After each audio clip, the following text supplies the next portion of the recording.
Okay, it looks like we're live. We're Awesome. live. Good. Hello, welcome to another edition of the Willie Bragg Show. I'm your host, Willie Bragg. Today we have Joshua Bradley, who is the I put down Green and Socialist back candidate for City Council. Would I be correct to put that down? It is. Your campaign is also endorsed by the SPUSA, I presume, right? Yes. Yes. Okay, great. Okay, then that's what I'll keep as the title up there.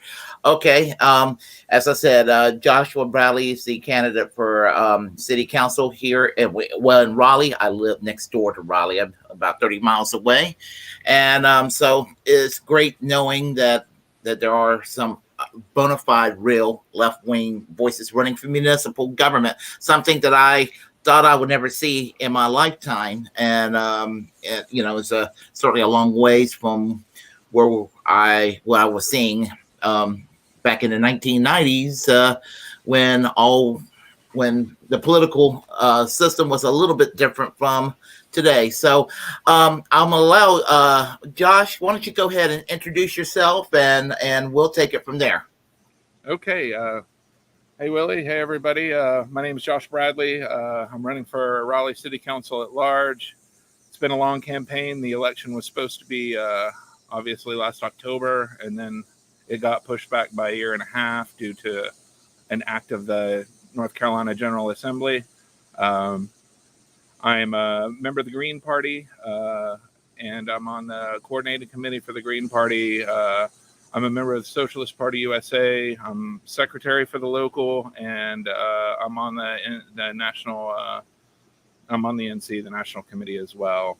But we're running a grassroots campaign to hopefully do something about what's happening in the city of Raleigh right now, which is widespread gentrification. You know, is the top of the list, but there's problems on and on. But I've been lived in Raleigh for since 1992. I grew up in Brevard, North Carolina, not the bastion of leftist thought that you would assume, but I met Willie when I was 20 back in the day. So it's good to see you, Willie, and good to be on your show. Oh, thanks. Yeah, I was in my 20s when we first met. I was in the other half of the 20s, going into my 30s, but suffice to say, we're both a little older than we were back then. Yeah. But you know, but anyway, yeah. As I said, I'm glad to see real leftist politics take root. And something that's quite encouraging, especially down here in the South, where leftist politics is certainly in great need, especially in a region where right to work exists, where unions are bordering on non-exist. They're bordering on non-existent everywhere, but the South has been a particularly hard case and things like that, and just the just how everything is, and really down on the municipal level, you can make a case for socialism, as in the case of Frank Zeiler did in Milwaukee, Wisconsin, and even further back with Daniel Hone, and Bernie Sanders in Vermont when he was the mayor of Burlington, and usually municipal governments that were socialists in the United States have proven to be successful governments, and that is to differentiate from liberal governments, because what passed for liberalism in the United States is just basically a more moderate form of center-right conservatism. A lot of Americans do not understand that. Right. Right. Right. So Yeah. No, it's been an interesting journey, and one that we have to go. It's weird. You get a lot of comments like, "I don't want Raleigh to turn into East Germany," and it's like, we live in a Dillon Rule state, so even if I was uber Soviet, like, we're not going to have East Germany in Raleigh. It's just, even if I wanted it to be that way, the way the state is run, you can't do that. And part of what we want to do, there are a lot of things that the fact that we're a Dillon rule state and not a home rule state, but there are a lot of things that the legislature right now is pretty terrible. It's always been pretty terrible, but it's up to the city of Raleigh and the capital city to challenge the state where they're doing bad things, especially for working people. Well, absolutely. You have, I presume you have probably a list of concerns or a platform that you're going to try to address if you do win, and how well received are you by the local press? Well, they know who I am this kind of time around, so I guess I'll call that a win. I ran for City Council District A in 2019. I was almost completely ignored, and we managed, with raising under $1,000 and with a campaign collective of about 7 people, we got 10% of the vote in A. So if you look at votes per dollar spent, we destroyed both the other people that I ran against. So I think this time I think more people know who I am and what I'm about. So at least, I try to get out into the community and talk with, and have a good relationship with left groups all over the city, and trying to get out amongst the people in the city as well. So the Democrats don't really give me the time of day for the most part. But I mean, I get that. I guess I was before in my 30s and pretty much in my 30s, I was a Democrat, right? Like I was a Bernie Democrat, but a Democrat nonetheless. And I spent, 5 or 6 years as policy chair of the Wake County Progressive Democrats, coming out of Occupy. I was on the SEC for 2 years until they purged all the progressives, and I was part of the people that got purged. So I feel like I did my bit, and it got to the point where people were telling me, why are you talking like this? You're not a socialist, you're a Democrat. And I was like, well, I guess I'm a socialist then. And then, Soltysik Walker campaign for president in 2016 really, really won me over. Mimi Soltysik was one of the most influential people that I had ever met in person, and just what he said in public. So, his loss was a terrible loss for the left in this country. But I was surprised about his sudden death. I actually saw him on Fox, believe it or not. Saw an interview on him on Fox. So, what was wonderful about, from municipal all the way up to a presidential campaign, was wonderful about this is that we seem to have a little bit of a voice now where we can whatever office or we're running for, if we are fielding candidates. And the thing about it is that for many years it's been always at the top, running for president or running even for Congress or the U.S. Senate, and they are very important to do. But you have to kind of do this on the local level. But the more that we try to do in whatever fields and whatever area we run, including local office, it gives us visibility, it gives us a presence, and it gives us a chance to make our case. It gives us a chance to make our case to the people, what we are and what we are not, and to get rid of a lot of preconceived notions, incorrect notions. And for the record, East Germany, that was one of the more successful countries in the Eastern Bloc, even though I'm not exactly endorsing the system of the Eastern Bloc, but it was one of the more successful ones. Well, but when it comes down to it, like when people rate the Soviet Union and its sphere, right, they tend to hold it up to impossible standards. They're like, Stalin, blah, blah, blah, blah, blah, or whatever. But when you realize that the Soviet Union made abortion legal well before the United States. First country in the world. First country in the world. Like, I'm not going to stand for another country that I don't have, except for Cuba. I mean, I will die on that hill. But I would say that when it comes down to it, I'm not saying that any Eastern Bloc country was perfect, but the West has been terrible. Like why is it that when you talk about Cuba, why there's people that aren't getting enough food? I mean, ignoring the blockade, you know, but you know, that's terrible. And it's like, well, I mean, there's a blockade, and look at the United States. I mean, our country was founded on genocide. It was founded on slavery, and it was, you know, basically founded as a white supremacist colonial settler state. So we're still contributing to genocide. What's going on in Yemen right now, with the continue to sell arms to Saudi Arabia, the country that the source of terrorism in the world. We want to. I know we're talking about your city council race, but it's going into foreign policy for a second. Iran. We want to demonize Iran till the cows come home, but Iran commits little to no terrorism compared to Saudi Arabia.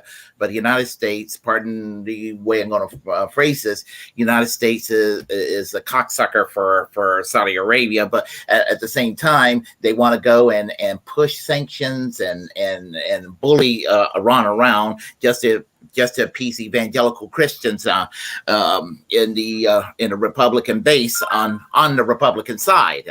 Not that I want to make it a two-party thing. There's a lot wrong with both parties. But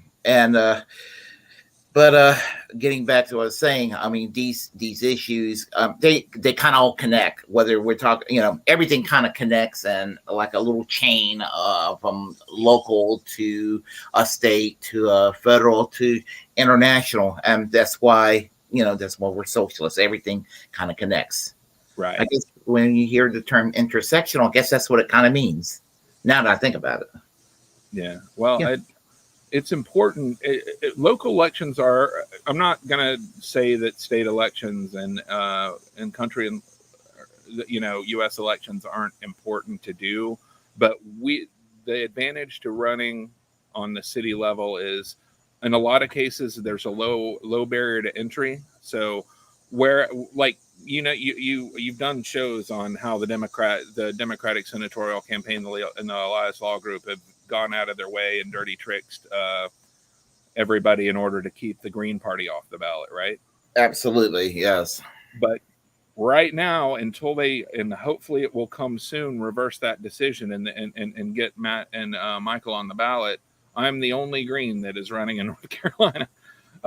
So the advantage to nonpartisan races at the local level is you can get out there. There's a low barrier of entry.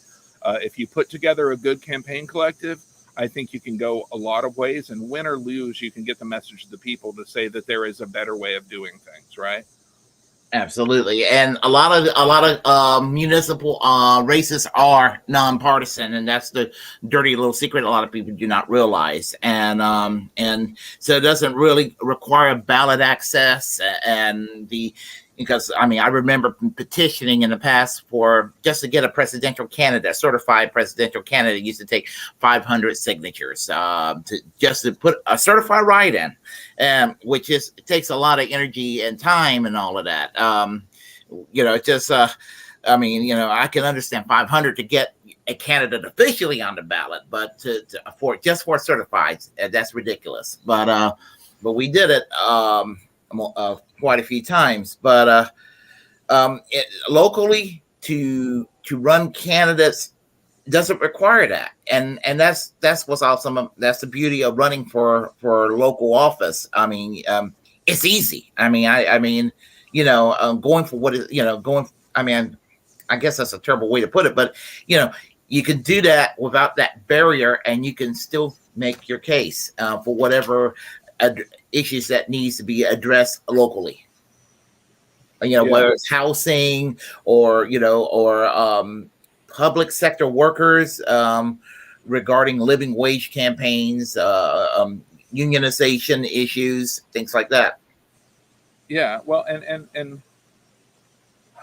the local campaign is a good way to help get you connected to the community, because as leftists, we need to be out in the community and we have to see the needs of the community, because as I would say myself, as a Marxist, like, you know, I swim in the ocean of the working class, right? And so I like reading theory, I'm not going to lie, but at the same time, if all I do is, if there's all theory and no praxis, you're not going to get anything. But it's a good way to get a message out saying that, hey, we're not these scary people that the entire propaganda state said we were for the last, 60 years. But we've actually got plans. We've got ways in order to help. Like the city council is not going to, unfortunately, be the spearhead of the revolution. But what it will do is it will get information into people's hands about not only how to organize, and connect people to groups that are actually continuously doing work on the ground, and get the message out. Because I tell you what, Willie, the kids these days, the Zennials and even the Millennials, and I mean, we're Gen X, so like we never really affected anything. Let's face it, there's not enough of us. We never had any kind of majority in anything. But the Millennials and the Zennials, I don't know what they call them. The Gen Zs, I believe they're called.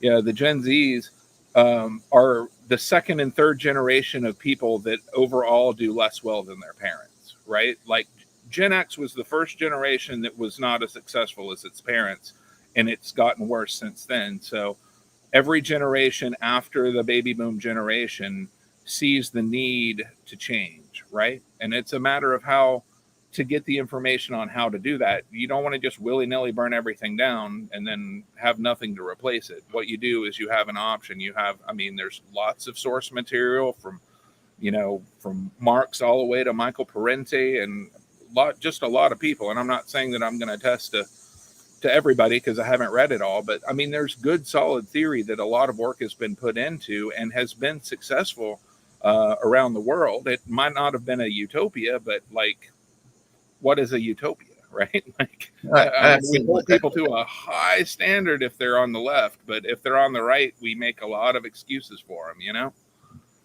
Yeah, I mean, I see what you mean, because I've always, and you probably know, I'm pretty much a standard, sock dem. Always been pretty much a social democrat, pretty much. But I've looked examples around the world too, and I've become quite a fan of Tito's Yugoslavia. I've been reading up on Tito, and imperfect man he was, but he ended up reforming Yugoslavia, and great things. By the 1970s, Yugoslavia was quite an economic miracle. I think that Yugoslavia was doing things correctly, where things in China currently are not. In terms of civil liberties, and that where they fail on that test. And I think that you could probably make a comparison that Yugoslavia might be comparable to Cuba, but with probably a little more civil liberties for the people. And I think that Cuba's heading into that direction. They have actually improved in that direction, and for the United States to beat up on Cuba in the year 2022, they should have never beaten up on them in the first place. But it gets more ridiculous each year. And one of the few things, I hate Joe Biden, but one of the few things that he's done correctly is, you notice that the gas prices are coming down. He's eased the restrictions on Venezuela, and the neocons are going ballistic over this shit. And that alone is a good reason to support it. But another country that the United States has no business fucking with, and is Venezuela. And I mean, they haven't done a damn thing to us, and on some areas, on human rights, I mean, they're better than we are. one of the first countries not to have a death penalty in the world. Still doesn't have a death penalty.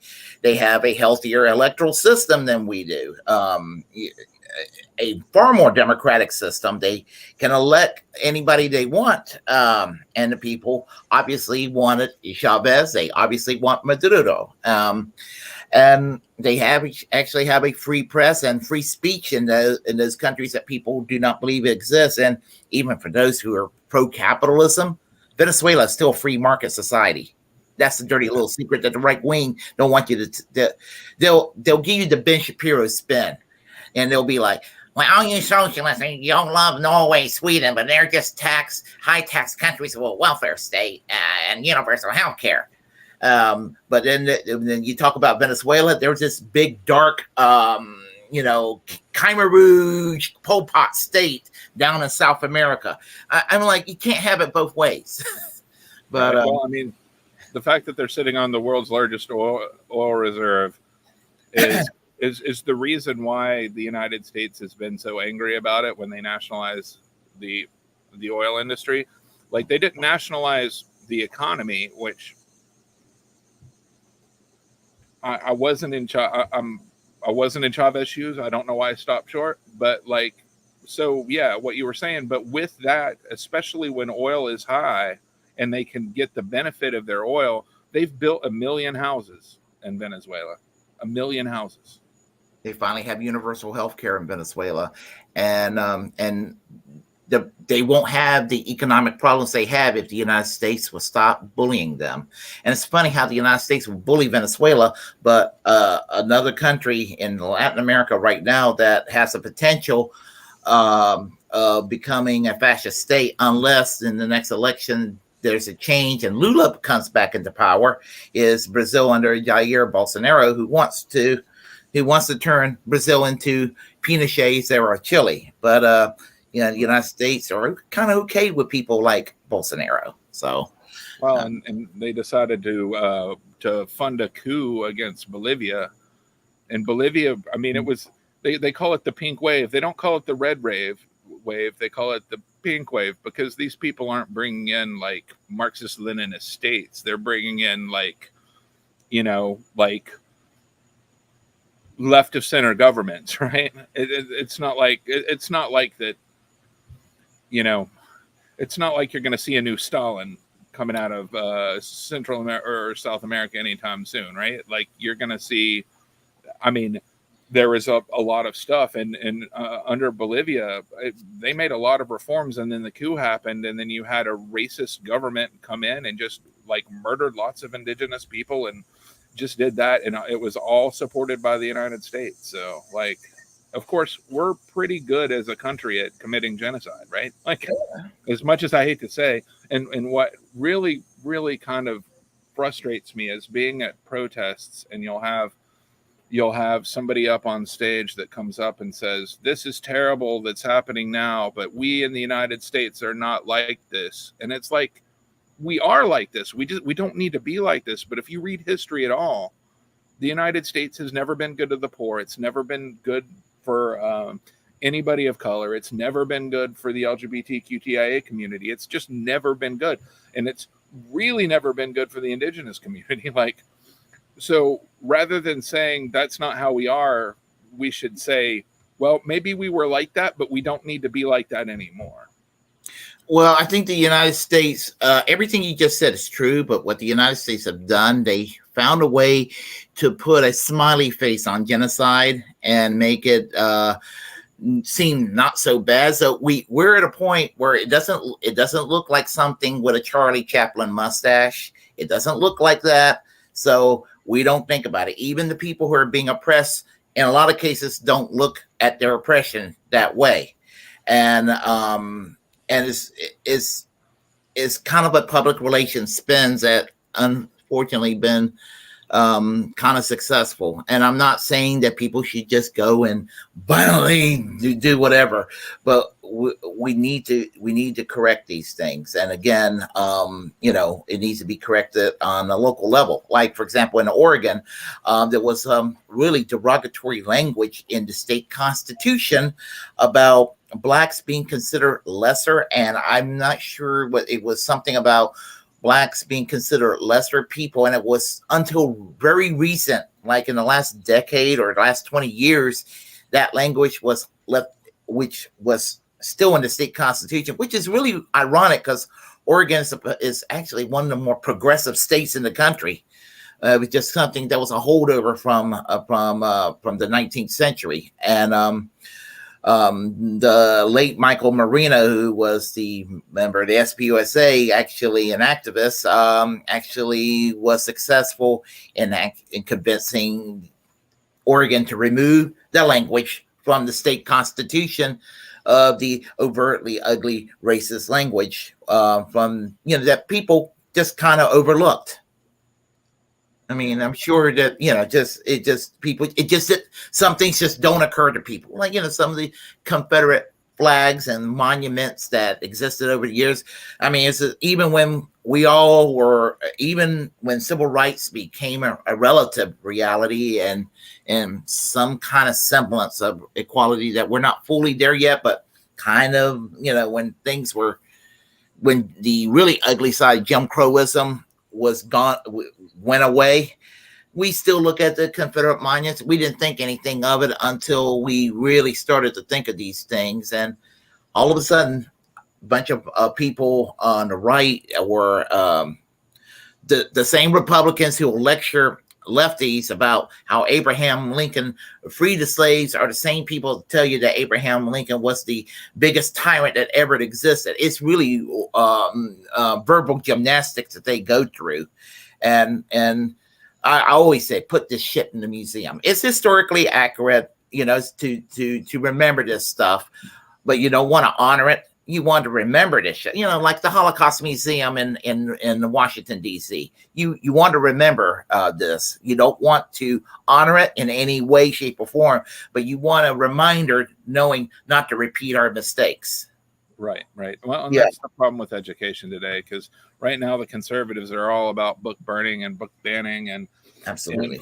And the thing is, if you don't teach your kids real history, then mistakes are repeated. Like we have people currently right now in Wake County that are running for school board that want to teach folklore and fairy tales instead of history.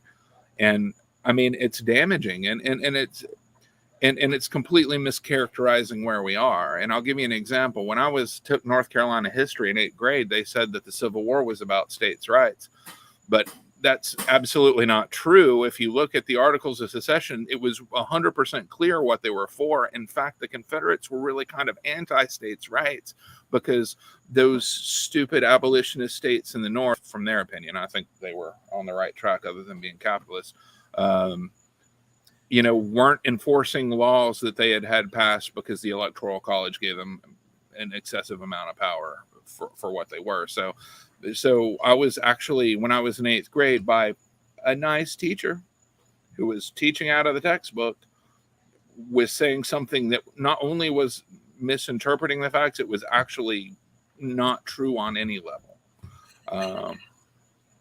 And we're having a conversation about this, and the sad thing is, we're speaking truth about this, but some people will get the ideas we're just being uber woke, and telling the truth isn't being woke or being politically correct. We're just being correct about history. And there is a movement right now to kind of revise history, and to revise history to basically try to whitewash the way things were and all that, and like a lot of the book burnings that's going on.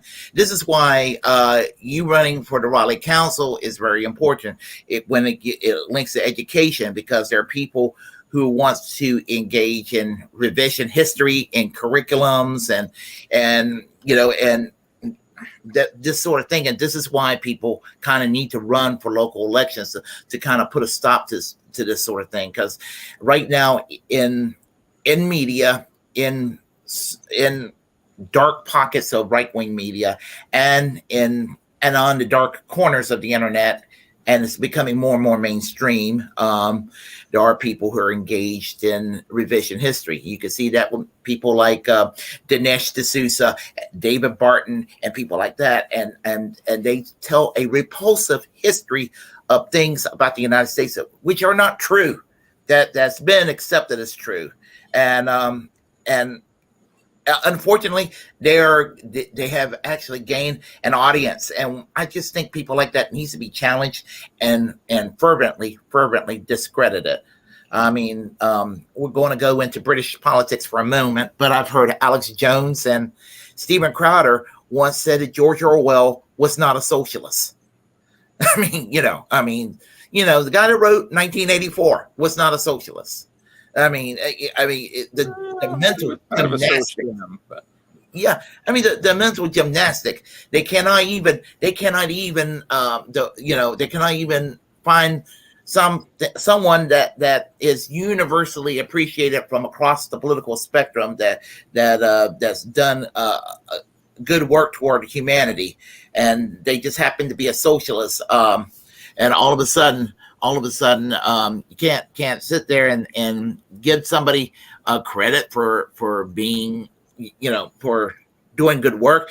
Oh no, they couldn't do it if they were socialists, because they're socialists.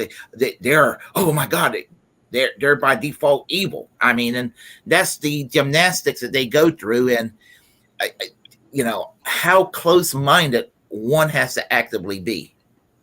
Right. I mean, there's no sense of free thinking from these people, and just something that's been motivating me since I've had a political opinion in the last since as far back as I can remember. Yeah, it's I mean, and that was the thing. You will never hear me sing the praises of Joe Biden. He's continued a lot of the Trump stuff and hasn't really done a whole lot. I guess it could be said that he was better than Trump, but I don't even know if that's true. He was just different than Trump. Like, Joe Biden organized segregationists. Joe Biden is the most conservative member of the party. The reason Obama chose him was to get the white conservative Democrat vote. Trump was a narcissistic demagogue, right? So, fascism is bad, and the main problem with Trump is he's allowed all these racist assholes to think that they have some kind of identity, right? And it's and Trump made it okay to be like a racist shitbag again, right? But Trump was an idiot, just like Little Bush was an idiot, and Biden. I'm not gonna. I think Bernie Sanders would have been a better president. I think there are criticisms from the left of Bernie Sanders. I'm not going to go into them here. Not a lot. I think of all the people that ran, he was by far the best. But it's just the influence of money in our society in general. The fact that the oligarchs have purchased both parties. Like, there was a thing in the newspaper yesterday, I think, where the Wake County Democratic Party did not endorse the mayor and endorsed another Democrat. And she was like, "Oh, you've been muted. Oh, hold on. You've been muted. You've been muted. Hold on a second. You've been muted. Can you hear me now? Yeah, I was about to say you've been muted. What were you saying? Please repeat that. Yeah, I was just saying that it's the influence of money in the political system. The oligarchs have bought both parties, right? Pretty hardcore. I mean, they're donating to both parties. They're covering their bases. The rich people have gotten richer than they've ever been, right? We've got the largest gap between the wealthy and the poor that's ever existed politically. The two parties that are so close together ideologically, they're center right and right, are fighting each other, but it's just kind of like a game for the wealthy to see how much they can get in. Because when it comes down to, if you look at the city of Raleigh, the Wake County Democratic Party did not endorse Mayor Baldwin because I mean, probably for many reasons. And she got on the media saying, well, they shouldn't have endorsed, and it doesn't matter. I've got a $500,000 in the bank. Now, I mean, that is the appearance of influence, right? Like, it doesn't matter. I've got lots of money, right? And that's what's happening. And even at the local level, when you have somebody that's running for a city office that can raise, like in 2019, the person who won the district that I ran in raised over $100,000. Like, I raised under 1,000. Like, so on the left, we've got to look at a different way to get our message out. And,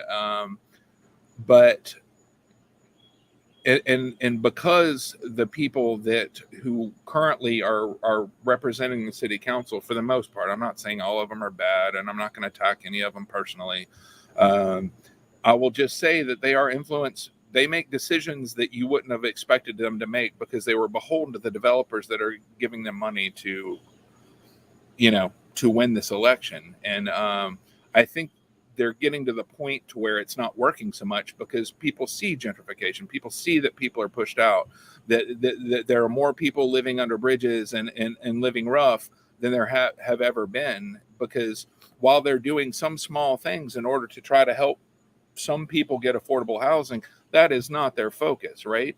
If you buy a hotel that has people living in it so they can stay there, I mean, that's objectively good. But at the same time, it doesn't help get anybody else off, right? And when it comes down to it, we are in a situation where gentrification, police brutality, like, discrimination across the board after the overturning of Roe v. Wade, and the fact that bodily autonomy and the Americans' fundamental right to privacy has been said not to be guaranteed by the Constitution. And they'll try to move it into what's saying, like, it's definitely a women's issue, but it's also an LGBTQTIA. I mean, it's definitely a trans issue. It's definitely an LGBT issue. It's you're the next target. Right. And there are lots of good siblings out there in the community that are fighting the good fight, but need our help in order to do that. And as somebody that's running for city council, I'm a cishet white male. I am the most privileged class in the history of this country. I mean, I'm not rich, but like pretty much. And like when people talk about woke or not woke and cancel culture and not cancel culture, I just don't. I see that as dissembling, right? Like. So it sucks that I give a shit about people. Like, are you coming at me because I think that people deserve food and that people that work? I'm not saying you. I'm just talking about. I know what you mean. Yeah. That people that are living rough, or people that are barely afford to live in the city because housing's gone up, even though they're working 2 and 3 jobs. Like, if I'm concerned about that, and I think those people should be able to eat, feed their family, and have a place to live, that somehow makes me bad. I don't know. I mean, people will come at me like that. They'll say, well, it's not practical, and bootstraps, and the market will solve it. But the market absolutely will not solve it. Like, I mean, it won't. The market, the fact that we have organized our economy around one of the 7 deadly sins should give us pause. Like, avarice will not somehow turn into a public good, and it hasn't. I mean, if it had been based on sloth or something, that would be an interesting economy, but I don't see anybody that's doing that. But what we need to do is we need to focus on the people that make not only the city but the country work. Like, without workers, then the rich people wouldn't be rich or wouldn't get richer, because rich people don't produce anything. They don't create value. It's the workers that produce the goods and perform the services are the ones that create the value. And without them, it won't happen. I've worked in hotels for 25 years. Yikes. If you have a weekend and you've got a hotel and management, and there's no manager on duty, the hotel will run fine. If you have a weekend and the investors don't stop by, you'll have a good weekend. If you have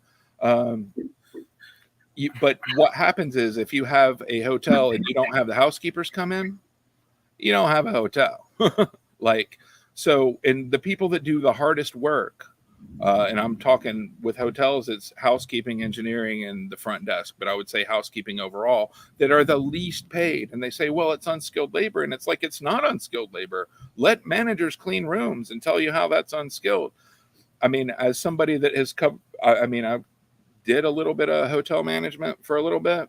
And, you know, like, the people that do the work and create the value are the ones that are constantly be overlooked. We're looking for the rich. We want to, Meta and Apple are coming into town. So what we want to do is run out all the poor people and all the working class so we can buy up cheap land, destroy the house that's on it, and build to the property lines. Like, and when you get into a situation like that, if the workers cannot afford to live in the city that we're in, then we're not going to have a city. Because, like, if you have to move an hour and a half out of the city in order to be able to afford a place to live and to put food on the table, you're going to find a job that pays just as crappy where you are, right? Like, if you're content to not make much money, you're going to stay there. So why are, I mean, I think the current algebra amongst the bourgeoisie is that these people, they'll move further out, but they'll still come in and work, right? But they won't, and they've proved they won't, because, like, people are hiring. There's not enough jobs. There's a magic amount of money you can pay at any business, and you will fill up, and you will never have any employment problems. But they're not coming close, because it's more important to protect the assets of the ultra wealthy in our government these days than it is for to protect the people that actually creates that value. And I'm sorry I ranted. No, you're fine. You actually brought up a very important point about that, because 2 points. One, an argument I get tired hearing from sycophants for capitalism is, I never heard anybody getting a job from a poor man. Well, poor people pays plumbers. Poor people pays somebody to eat at a restaurant. It doesn't have to be poor, working class, middle class, whatever.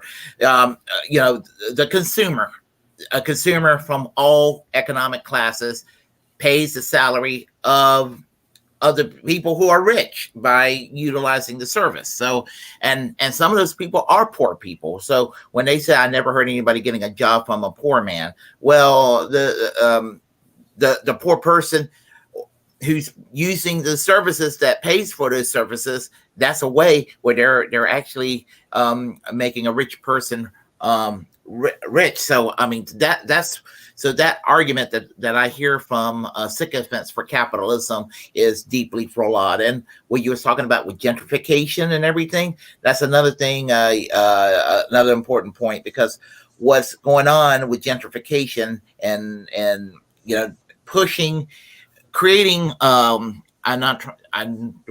using this term not in a derogatory way, but because of social economic conditions, turning ghettos more into ghettos with the gentrification, pushing low income areas out of the city. You're creating another Johannesburg, South Africa, and the United States all around the country. Right. I mean, what it comes down to is without.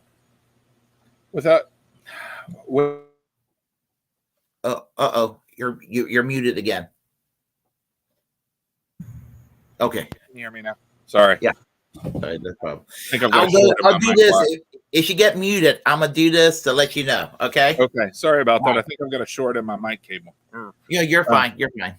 But I mean, you can't run a city without people to do it. And I don't think that people that say that people that work at fast food or people that work, in sanitation are somehow less skilled is wrong. Like, anybody that's ever worked in fast food or anybody that's ever worked in the service industry, it's not easy. It's hard work, and it's just undervalued. I mean, without people that teach our kids and the people that support them at the school, the people that clean the classrooms and the people that drive the buses and in the city, the people that that take away the trash and the recycling, and and then the people just out in the park that work at the stores. Without those people, you've got nothing. And people don't realize that. I mean, and that's why when people talk about, police pay, like people talk about reducing crime, we need more police, we need to increase the police budget. No, we need to lift people out of poverty, because over policing doesn't work. It's been proven that it doesn't work. There's a lot of statistics that saying just adding more police officers basically just gets people killed, and it tends to be unarmed people of color that are killed, and that is wrong by any stretch of the imagination. And these cops get away with it. But completely, what we need to do is first of all, our police, the way we police in this country is built on racism, and it came out of slavery and it came out of Jim Crow. We need to scrap it entirely and build something to actually protect people and lives. We need more social workers on the ground and less armed police. We need I'm not saying that I would be for getting rid of all weapons from the police department, but I'm saying there should be a small group that is heavily vetted and heavily controlled, that in case something goes down that you need it, you've got it. But people say, well, it's just a dangerous job, but it's less dangerous than delivering pizza. It's less dangerous than sanitation workers. If that's the case, if we're going to pay by danger, then the sanitation workers should be the highest paid people in the damn city. But there's like the term or phrase defund the police. There are people out there that will listen to Fox News or Newsmax or even the worse, One American News Network, and they actually believe that there are cities in this country that do not have police departments at all, and all this crime, whatever. No. And defund the police just means allocations of services and emphasis. I'm not so sure that that's really even being properly done, but I would say maybe they could have used a better terminology than that. They could have probably found a snappier phrase. But the problem is that I'm no fan of Rand Paul, but when Rand Paul and Black Lives Matter are actually on the same page, I think people need to listen up. And the problem is when you got the police departments asking for Pentagon-style military shit that's used in Afghanistan and Iraq. I mean, when you have that kind of military weaponry, like you're going to fight in another country. Why the fuck should the police should have that? Should they have bulletproof vests? Sure, I don't have a problem with that. And sure, I would want a police around to keep the peace, like to keep my house from being burglarized. I mean, honestly, Andy Griffith, the whole Andy Griffith, even Adam 12s, that style of law enforcement, okay. But let's not have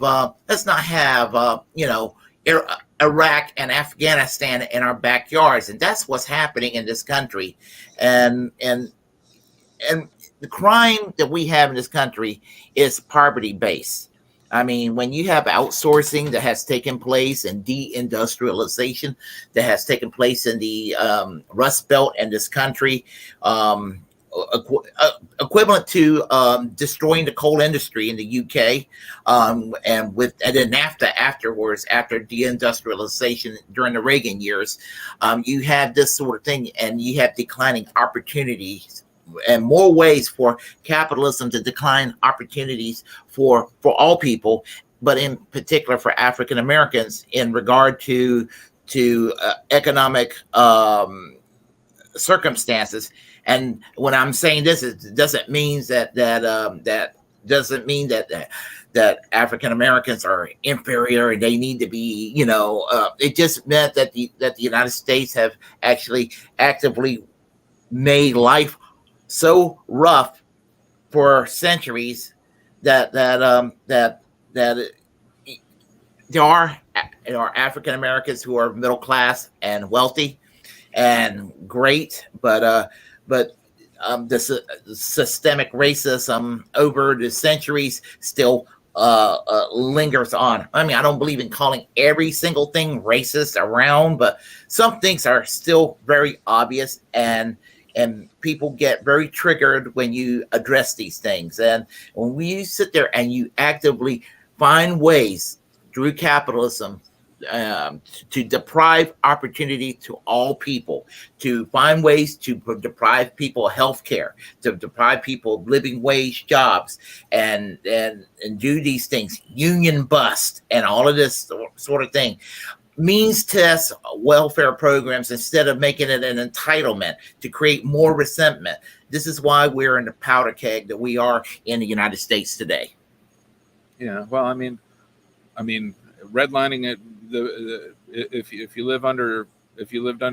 you went from slavery to a brief period of Reconstruction to Jim Crow, and then redlining, which existed in the 21st century and probably still goes on today, it's hard to build generational wealth. But at the same time, I mean, we do have institutional racism. There's no way about it. I mean, the people are saying the quiet part loud now a lot of times, where they didn't for a period of 20 years. Trump let them just talk it open again, but I don't think that it's not changed as much as we would like to think. Like, people like to think that racism is over, but it's not. Like, because especially, and I don't want to make any excuses for anybody, but if you grew up under privilege, right? If I grew up under privilege, like, if I think that I've solved racism and I'm not at all racist, then I'm not doing my work, right? Because, like, there's always stuff that is just baked into society that if you benefit from it, you have to examine yourself. And that's why I surround myself with people that will hopefully calm me anytime I get out of thing. I think when it's important to recognize know what it is, know the privilege, because when somebody says white privilege, they're not saying that white people don't have any problems. They're saying that white people don't have any problems because of their skin color, right? Like, they don't have problems in the fact that there are laws written to make them othered, right? Like, it can still be shitty to be, I mean, especially if you're poor, especially if you're working, you can have a rough time, and no one's taking that away from you. It's just saying that the reason you're in that situation has nothing to do with, your skin color. And to be honest, poverty there is a lot of race neutrality in poverty still. I mean, there's a lot of white folks that are screwed over by the system, but they'll listen to a Donald Trump or some other right-wing figure, and they'll find a way to blame the immigrants coming here in the United States, or blame the LGBTQ people, or to blame African Americans, or although is really super impolite to go overtly anti-Semitic, they will go with Soros. Soros is the new Rothschilds. So it'll be that sort of thing that they'll use to create anger and resentment, for them to forget about their problems and focus on putting their rage and on other things, so they can forget about the problems that they have, and in their situations more miserable. This is why I've been calling America now the United States of Mississippi, and that's what we have become. Yeah, but you got to bear in mind, there are a lot of people down here in the South, not the majority probably, but that are actually fighting the good fight and working. So you don't want to discount all our Southerners. Like, I mean, I know. I'm a Southerner too. I was about to say, I'm a Southerner. Yeah, like, I mean, there are good comrades all across the South, and it's just a matter of building momentum and taking time to change the system. I think that capitalism is getting to the point where it's untenable, especially environmentally. Like, everybody's passed on global climate change, but I mean, we see it. I mean, we see it even more every year. The other day, I was at the dentist, and the hygienist had finished, and the dentist came in and said, "Wow, it's hot out there." And I was like, "Look on the bright side. It's probably the coolest summer that you'll experience for the rest of your life." And that's what it is. And if we don't get the climate under control, then it doesn't matter. In 60 years, what's left of us are going to be struggling, right? Like, the clock is ticking. When the IPCC, who is normally kind of a enabler of capital, is like, y'all, no, like, we got to get this done now. When they start freaking out, we need to start freaking out, because they were never, the extreme left under any circumstances, right? Like, so when you have stuff set up by people that tend to, downplay the worst effects for years and years and years, and they're like, no, y'all, we're serious. We need to get on this now. You need to believe them. And well, I'm gonna tell you, I will confess that as far as my politics is concerned, even though I've always had concern for some of the environment, but I've always been focused on labor issues predominantly, and still am. I didn't put the important emphasis on the environment as I should, even though I believed in the climate change and everything.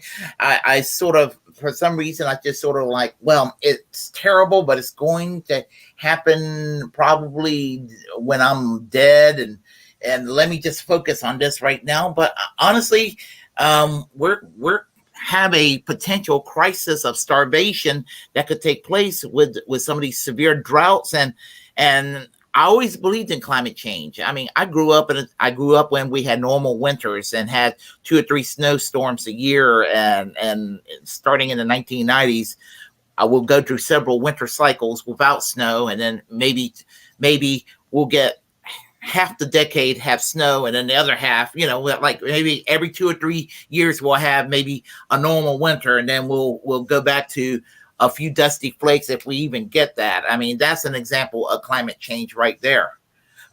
When I was in London in 2006, it was the hottest summer. It was like 95 degrees. They said it was the hottest summer at that time. And it's like 104 degrees like last week in London. I mean, like, Jesus Christ, if it's 104 degrees now, and it was 95 degrees and it was the hottest summer ever recorded. I mean, you can imagine what's going to be in 10 or 15 years from now. We're going to be, if we're not careful, planet Earth is going to be a slightly cooler version of Venus if we're not careful. So, well, and the other thing that we need to address it. Yeah, and the other opportunity that you have if you're working with labor, and the Eco-Socialist Working Group of the Socialist Party is actually doing a seminar, a panel discussion on just transition, on the intersection of labor and the environment, because if we are going to solve this climate problem, there are going to be changes to labor, and we need to make sure that labor is ready to come in and take advantage of that, to where assert a layer of power and take it into that, because it's going to affect us all, right? Like, and so, like, we need to be concerned about.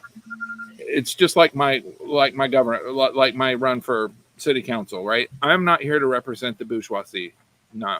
I'm not here to represent the developers. I'm not here to represent the mates. They got plenty of people watching out for them, right?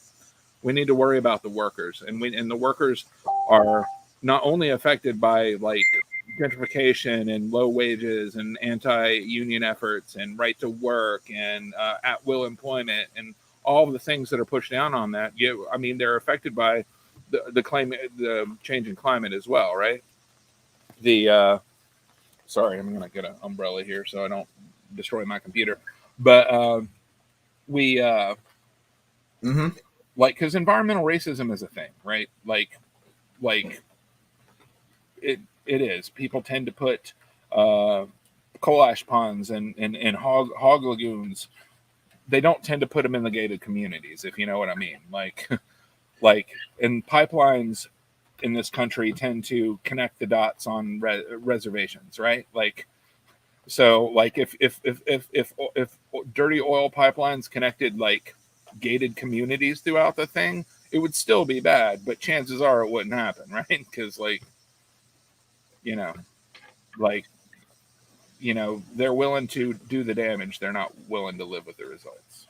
But. So we got a lot of work to do, individually, cooperatively, and collectively down the road. And if we don't, goodbye human civilization. It's not just capitalism anymore, even though capitalism is still a large part of this picture, but there's more to it. Now we have environmental, we have a climate crisis that some people are just still in fucking denial over. And yeah, I Yeah. mean, I get people just, and it just really amazes me that that's the case. Okay. If people want to get involved with your campaign in any way, shape, or form, donation wise, or contact you, what do they have to do? Okay. It's easy peasy. If you go to bradleyforraleighworkers.com, and that's all one word, the word for bradleyforraleighworkers.com. We'll take you to the website. From there, you can get to a link tree that'll take you to all our social media. But on Twitter, we're Bradley for Raleigh. On Insta, we're Bradley for Raleigh. We're getting ready to start a TikTok account because I've got people that are more knowledgeable and younger than I am in the campaign collective to help me navigate some of the stuff. And yeah, definitely check us out. Regardless of whether you donate, like, we understand working people don't have a whole lot of money. Any money that you can give would help us buy signs and stuff. We're not going to raise as much as the developers candidates are, but anytime we can get signs, anytime we can print some door hangers or some handouts, literature and stuff, it'll certainly help. It's not just me that's running. Like, there are good candidates. Some of them are even Democrats that are running for city council. If I may, can I? Yeah. Yeah, I would say I would watch. I would definitely look to support Mary Black in District A. I would definitely look to support Zaina Baloch in District B. I would most definitely support Wanda Hunter in District C. Wanda Hunter is the most important candidate to get in there. I think even she's certainly as important as my campaign. We need to do everything we can in order to get her into that seat. She is by far the best candidate that they've ever had in District C, in my opinion. And then District D, Jane Harrison. District D, Christina Jones. And at large, Dr. Portia Rochelle would be a good candidate, and I would ask you for your vote, or at least to look and see what we're about. If you don't resonate with it, we get that. If you want to talk, just let us know. There's a way to communicate with the campaign. Reach out to us on any of the social media platforms, or there's a form on the website that'll shoot it to our email, and we'll get it out there. And I hope that's helpful. I think that'll be helpful. I will after we sign off here, I'll be putting this information up hopefully in the next hour. And all that. And Josh, it's great talking to you. We'll have to do lunch or grab coffee sometime in the near future. Yeah, definitely. Yeah. And anytime, and Willie, anytime you need to reach out to me, you know where I am. You got my number. I'd love to. Yeah, you've got my number too. So we'll get in touch. And I just want to tell you, thank you so much for having me, and it's good to see you again. I'm a little grayer than the last time you saw me, but Yeah, you're looking good, man. You're good. Yeah. Well, I lost 24 pounds. So since March. You gave it to me. So yeah. Question for you: how's Jesse London doing? I think he's doing pretty good. I haven't talked to him in a little bit, but as far as I know, he's good. I talked to Josh Gaverick not too long ago, so I know they keep in touch. So yeah, I think everybody's. I think, as far as I know, everybody's doing okay, from the old school that I can, offhand without digging through and looking through the depressing stuff. I think most people are doing pretty good. Okay, I remember those parties you used to throw back in the late '90s. They were good parties. I enjoyed them. So thank you. All right, listen. Take care. Good luck on your campaign. And we have a chat line here. Oh, it's a small chat line. One person here, Artie Resv. I cannot pronounce his name. Great interview, man. Hot retarded chicks. She put the little smiley face with sunglasses. And I guess that's it for the chat line. So good luck on your campaign, and we'll talk soon. Okay, thanks, comrade. Thank you, comrades. Take care. All right. Bye-bye.